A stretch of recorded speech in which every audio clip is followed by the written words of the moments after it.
তো নমস্কার বন্ধুরা। তো শীতের সবজি তো প্রচুর পরিমাণে উঠে গেছে। তো শীতের সবজি দিয়ে কী করা যায় সেটা ভাবছিলাম। তো ভাবলাম আজকে সন্ধ্যাবেলা স্ন্যাক্সে করি স্প্রিং রোল।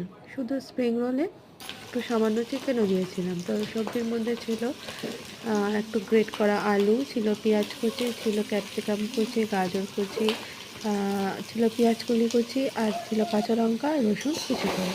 তো সমস্ত কিছু সবজিকে প্রথমে কড়াইতে দিলাম, তেল দিয়ে তেলটা গরম হওয়ার পর সমস্ত সবজিগুলোকে কড়াইতে দিয়ে দেবো, দিয়ে ভালো করে আগে আস্তে ধীরে একটু নাড়াচাড়া করে নিলাম। তারপরে অ্যাড করেছি লবণ।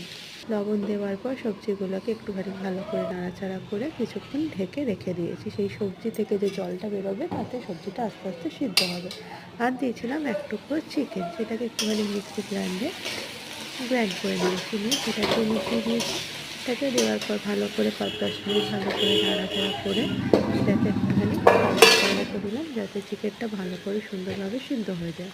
তারপরে মশলার মধ্যে দিয়েছিলাম গোলমরিচ গুঁড়ো, দিয়েছিলাম সামান্য একটু সয়া সস, আর দিয়েছিলাম একটু চিংড়ির শেজওয়ান সস, তাহলে টেস্টটা ভালো আসবে। আর দিয়েছিলাম 1 চামচ মতো ভিনেগার।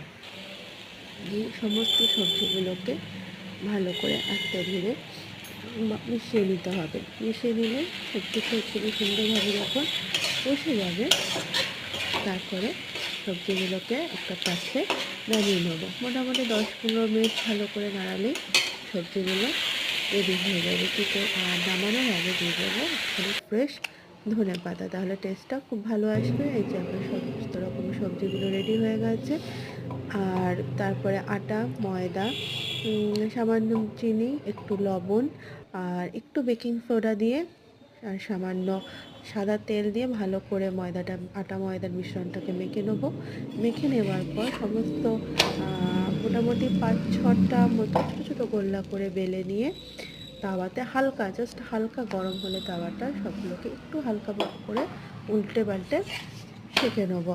রুটিগুলোকে একদম পাতলা পাতলা করে বেলতে হবে, রুটির মতো মোটা হবে না, একদম পাতলা পাতলা হবে, কিন্তু ছ্যাঁকাটাও কিন্তু বেশি কড়া হবে না, একদম সামান্য করে জাস্ট ছেঁকে নিয়ে নামিয়ে নিলেই হবে।